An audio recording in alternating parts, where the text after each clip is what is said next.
వస్తాడో, ఏ ఇంటిలోకి వస్తాడో, ఏ హృదయంలోకి వస్తాడో వారి జీవితాలు మారిపోతాయి. రంగు మారింది, వాసన మారింది, రుచి మారింది నీళ్ళకి. ఆమేన్. కుటుంబమే మారిపోతే యేసునామములో. స్తోత్రం చెప్పు. సమయంలో ఎక్కడ చూస్తున్నావు? అయ్యో నీకోసం ఈ మూలకు వచ్చే ఏం ఆలోచన చేస్తున్నావు సార్? దేవుడి స్తోత్రం. హల్లెలూయా. ఓ ద్రాక్షరసం ఎప్పుడు మాకేమో చికెన్ అయిపోదులే అనుకుంటాడు. అయిపోదు. దేవుడి స్తోత్రం. హల్లెలూయా. వడ్డించే వాళ్ళు క్రమంగా వడ్డిస్తే ఏమైపో బాగా ఉంటాయి. దేవుడికి మహిమ కలుగును గాక. అలాగే నీ కుటుంబం అద్భుత రీతిగా ద్రాక్షారసం వంటి మధురమైన కుటుంబముగా మీరు ఉందురుగాక. అనేకులకు దీవెనకరంగా మీరు ఎక్కడికి వెళ్ళినా వీరు పలికే మాటలు మధురంగా, వీరు పాడే పాటలు మధురంగా, వీరి ప్రసంగాలు మధురంగా, వీరి జీవితాలు మధురంగా ఉండాలని ప్రేమతో కోరుతున్నాను. ఆమేన్. చివరిగా ఎఫెసీ పత్రిక 5వ అధ్యాయము 22 నుండి 33 వరకు చదివాం. అక్కడ భార్య భర్తలు ఎలా ఉండాలో చెప్పారు. 22వ వచనం ఎవరైనా సహాయం చేయండి బాబులారా. స్త్రీలారా ప్రభువులకు వలె మీ సొంత పురుషులకు, అదేందో మాట, సొంత పురుషులకే లోబడమంటున్నాడు బైబిల్లో. దేవుడికి స్తోత్రం. పరాయి పురుషులకు లోబడకూడదు, సొంత పురుషుడికే లోబడాలి ప్రతి భార్య. ఆమె చెప్పండి అని దేవుని వాక్యం సెలవిస్తుంది.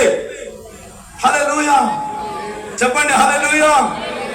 భార్యలారా మీరు మీ సొంత పురుషులకు లోబడి ఉండండి. అలాగే పురుషులారా మీ భార్యలను ప్రేమించాలి. భార్య ఏమో లోబడాలంట, భర్త ఏమో ప్రేమించాలంట. ఇదేంటో గొడవ. దేవుని బిడ్డలారా, అమ్మ ఈయనమ్మ శృతి మా దేవదాసయ్య గారు చెప్తారు. ఏమనంటే భీమవరం దేవదాసయ్య గారు చెప్తారు అప్పుడప్పుడు పెళ్లిళ్ళలో. ఒక అమ్మాయికి కొట్టంలో పెళ్లి జరిగిందంట. కొట్టమంట వాళ్ళది. అయితే పెళ్లి కొడుకు పొద్దున్నే సద్యన్నం పెట్టింది. కొన్ని రోజులు గడిచింది, వారం 10 రోజులు అయిపోయింది. ఇక పాత వాళ్ళు అయిపోయారు. వీళ్ళు 1 నెల అయిపోయింది అనుకున్నాం. కొత్తలో కొత్త పెళ్లి కొడుకు పెళ్లి కూతురు అంటారు, మళ్ళీ పాత పడిపోయారు. అయితే ఆ పెళ్లి కూతురు సద్యన్నం పెడితే మా సమయం లాంటి తెలివైన ఆయన భార్యను పరీక్షించాలనుకున్నాడట. అనుకొని సద్యన్నంలో చేపెట్టి కాలుతుంది అంటున్నాడట. కథలో ఎన్నైనా జరగచ్చు. వినండి. దేవుడి స్తోత్రం. అబ్బా కాలిపోతుంది అంటారు. కాలిపోతుందా? ఈ భార్య శృతి లాంటి జ్ఞాని వెళ్ళి సూర్యులో ఉన్న ఇసనగర్ తీసుకొచ్చి ఈసుతో కూర్చుంటుందట. బుడ్డి ఆరిపోయింది అయ్యారిది. దేవుడికి స్తోత్రం. గంతకు తగ్గ బొంతన్నట్టుగా ఉంటుంది కదా. దేవుడికి మహిమ కలుగును గాక. కానీ చక్కని ఈడు చూడండి ఎట్టున్నారా రాణి రాజులాగా. దేవుడికి స్తోత్రం. హల్లెలూయా. సమయాలు నవ్వు సమయాలు నువ్వు నవ్వితే ఆడు ఫోటోలకు బాగొచ్చావని నవ్వించంటే ఎందుకోదు. దేవుడికి స్తోత్రం. హల్లెలూయా. దేవుని బిడ్డలారా వినండి. ఈ అమ్మాయి ఆ అమ్మాయి లాగా భర్తకు తగ్గ భార్యగా ఉండాలి. అంతేగాని ఏం సద్దన్నం పెడితే కాదుందంటున్నావు.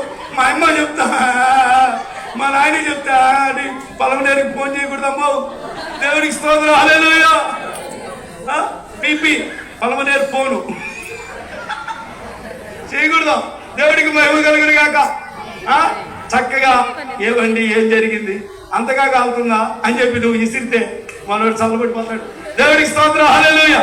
అట్లా భార్యాభర్తలు జ్ఞానంగా ఉండాలి. కానీ ప్రతి చిన్న మాట తల్లిదండ్రులకు చెప్పడం, ప్రతి చిన్న మాట ఇరుగు పొరుగు చెప్పుకోవడం భార్యాభర్తల మధ్య ఎప్పుడు ఉండకూడదు. దేవుడికి స్తోత్రం. హల్లెలూయా. ఇద్దరు ఏకాత్మ కలిగి ఉండాలి, ఏక మనసు కలిగి ఉండాలి, ఒకే మనసుతో ప్రభుని ఆరాధించాలి, అర్థం చేసుకోవాలి. అప్పుడే ఆ సంసారం చాలా దీవెనకరంగా ముందుకెళ్తుంది. ఆమేన్ చెప్పండి. హల్లెలూయా. తర్వాత మా యొక్క సమూయేలు గారికి ఒక చిన్న మాట. తిమోతి మొదటి పత్రిక 2వ అధ్యాయం 8వ వచనం. పౌలు తిమోతికి చెప్తున్నాడు, కావున ప్రతి స్థలమందును పురుషుడు కోపమును సంశయమును మాని పవిత్రమైన చేతులెత్తి ప్రార్థన చేయవలెను. ఆమేన్. పురుషులారా అందరూ వినండి. చాలా మంది ఉన్నారు పవిత్రమైన చేతులెత్తి దేవుడికి ప్రార్థన చేసే వారంగా ఉండాలి. కోపము మానాలి. అరుణ్ గారు వింటున్నారా? దేవుడి స్తోత్రం. ఎందుకంటే మీరే ఎత్తుగా కనపడుతున్నారు నాకు బాగా. చక్కగా దేవుడికి వందనాలండి. తర్వాత పేతురు రాసిన మొదటి పత్రిక 3వ అధ్యాయం 7వ వచనం చివరిగా ముగించేస్తున్నా. అటువలనే పురుషులు జీవమను కృపావరములో మీ భార్యలు మీతో పాలివారు అయ్యున్నారని ఎరిగి ఎక్కువ బలహీనమైన ఘట్టమని వారిని సన్మానించి మీ ప్రార్థనలకు అభ్యంతరము కలగకుండానట్లు జ్ఞానము చొప్పున వారితో కాపురము చేయుడి. ప్రియమైనటువంటి దైవజనుడు సమూయేలు గారు దేవుడు చెప్తున్నాడు, స్త్రీలు నీ భార్య బలహీనమైన ఘట్టమని నీవు గ్రహించి, అంటే నువ్వేమనుకోగలరు, బైబిల్లో అలాగుంది. ఎవరేమనుకోకండి. ప్లాస్టిక్ బాటిల్ అయితే కింద దబీమని వచ్చే పగలదు. ఇదే గాజు బాటిల్ అయితే చెప్పండి అమ్మలారా, మట్టి బాటిల్ అయితే పళ్ళు అలాంటి వాళ్ళు ఆడళ్ళు. బైబిల్ అది బలహీనమైన కట్టమంటే పాత్రలో చిన్న మాటకే కొన్ని ఆకులు ఉంటాయి. ఇటు అనగానే ఏమవుతాయి, దెబ్బకే. కాఫీలో చక్కెర ఎక్కువ వేసినామంటే సారీ అలగటమే అంతే కదా, అలిగిపోతారు. ఉప్పు ఎక్కువైంది అంటే ముక్కులు ఇలాగ అయిపోయి కళ్ళల్లోంచి నీళ్ళు అలాగే దిగుతాయి. ఏమో నీకు అంతేం కాదు కదా. దేవుడికి స్తోత్రం. బలహీనమైన ఘట్టం కాబట్టి నాయన కొంచెం ఉప్పు ఎక్కువ వేసిన, కారం ఎక్కువ వేసిన. నా భార్య ఏం చేసిందంటే ఆమ్లెట్ వేయాలి, పెద్ద ఆమ్లెట్లు కావాలండి. ఫస్ట్లో పెళ్ళైనప్పుడు ఫస్ట్లోనే అయింది, ఇంక ఎగ్జామ్ అవుతుందా, ఫస్ట్లోనే పెళ్ళి అయింది నాకు. అప్పుడు ఏం జరిగింది అనుకున్నారు, గుట్లుగా కొట్టి ఆమ్లెట్ వేయలే, నీళ్ళు పోసింది. దాంట్లో నీళ్ళు పోసి పెనం మీద వేయగానే నీళ్ళన్నీ ఆవిరైపోయి ఆమ్లెట్ ఎట్టంటే అటు పోయింది. తీసేదానికి రావట్లేదంట. అయ్యో, ఇప్పుడు నా భార్య బాగా పరిణితి చెందింది, నేర్చుకునింది, దైవ సేవకులకి చక్కగా వండి పెట్టగలిగే భార్యగా మారిపోయింది. దేవుడికి స్తోత్రం చెప్పండి. అలాగే నీ భార్య మారుతుంది, చక్కగా చూసుకోవాలి. ఏంటి ఆమ్లెట్ ఇట్టేసేవారు, నేను అనలేదు ఆ రోజు, భలే ఉన్నాదమ్మా అని తినేసాను. దేవుడికి స్తోత్రం చెప్పండి. అట్లాగా బలహీనమైన ఘటాలని నువ్వు జ్ఞానము చొప్పున. ఎందుకు చేతంటే ప్రార్థనకు ఆటంకం అవుతుందట. భార్యతో కొట్లాడి, భార్యని హింసించి, భార్యను బాధ పెట్టి, భార్యని కొట్టి నీవు ఏమి సాధిస్తావు? నీవు మోకరించి ప్రార్థన చెయ్యాలంటే ఆ దేవుడు వినాలి కదా. నీలో సమాధానం లేదే, నీ భార్యతో నీ సమాధానంగా లేవు, నీకే నీ ప్రార్థన నేనే తింటున్నా ఇంటికి అంటాడు ఆయన. దేవుడి స్తోత్రం, హల్లెలూయా.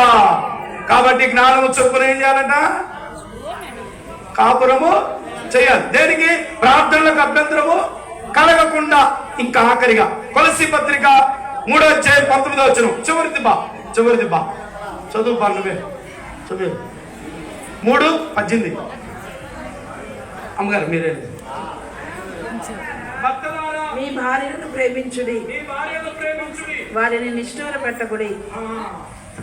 మీ భార్యలను ప్రేమించండి, అలాగే నిష్ఠూరం చేయకూడదు. ఏం చేయకూడదమ్మా? చొక్కా ఇస్త్రీ చేయమన్నావు, చేసింది, శుభ్రంగా చేసింది అని, మేము కొడతలేకపోలేదు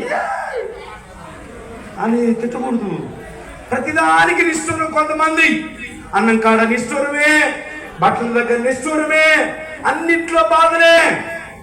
ఎందుకు నువ్వు అంతలా చీర కొనుక్కున్నావు అనకూడదు. కొనుక్కొని సంవత్సరానికి ఒకసారి కదా. దేవుడికి స్తోత్రం. వినండి, మీకు కూడా చెప్తున్నానే, ఇటుపక్కలకు కూడా చెప్తున్నా, ఆయనకే కాదు.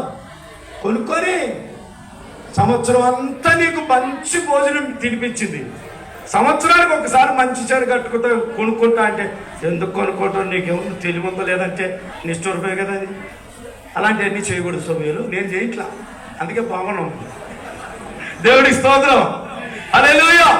ఎందుకంటే నేను చేయకుండా నేను చెప్పడానికి యోగ్యుని కాదు. నిష్ఠూరం చేయకండి, భార్యలను నిష్ఠూర పెట్టద్దండి, జ్ఞానంతో ప్రేమించండి, ఆ తర్వాత వాళ్ళతో సన్మానించండి, వాళ్ళ మాట కాస్త వినండి అప్పుడప్పుడు. ఆమేన్. దేవుడు ఆశీర్వదించును గాక. కాబట్టి ఈ యొక్క వివాహ మహోత్సవము పరలోకపు తండ్రికి, యేసుక్రీస్తు వారికి, అలాగే మన యొక్క నిజంగా సంఘానికి సాదృశ్యంగా ఉందని వ్రాయబడుతున్న మాట చదివి ముగిస్తున్నారు. ఎఫెసీయులకు రాసిన పత్రిక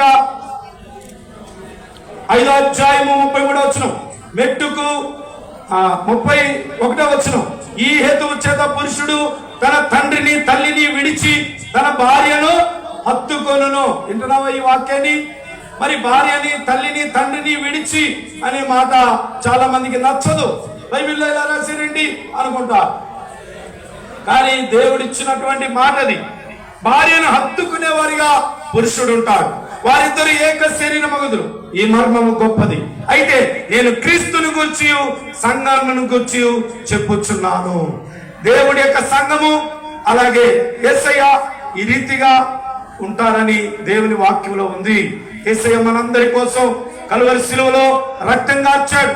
మనము కలంకము, ముడత మరి అట్టిది ఏదైనా లేకుండా పరిశుద్ధమైనదిగా మహిమగల సంఘంగా ఉండాలని యేసుక్రీస్తు ప్రభు మానవారి పాపాలు పరిహరించి వారిని క్షమించి పరిశుద్ధ సంఘంగా చేసుకోవడానికి ఆయన తన్ను తాను అప్పగించుకున్నాడు. శిలువ మరణం పొందాడు, మన కోసం తిరిగి లేచాడు, మరలా వస్తాడు. గొర్రెపిల్ల వివాహ మహోత్సవం సంఘానికి జరగబోతుంది. సంఘమైన వారు యేసుతో కూడా ఉంటారు. ఆ యొక్క గొర్రెపిల్ల అనగా యేసయ్య వివాహ మహోత్సవంలో మనము కలిసి ఉందుముగాక. దేవుడి మాటలను ఆశీర్వదించునుగాక. పరమతండ్రి ఇంతవరకు తోడున్నారు. వాక్యాన్ని మా వినికిడిలో నెరవేర్చి మహిమ పొందుము. యేసునామమున నడుచున్నాము తండ్రి, ఆమేన్.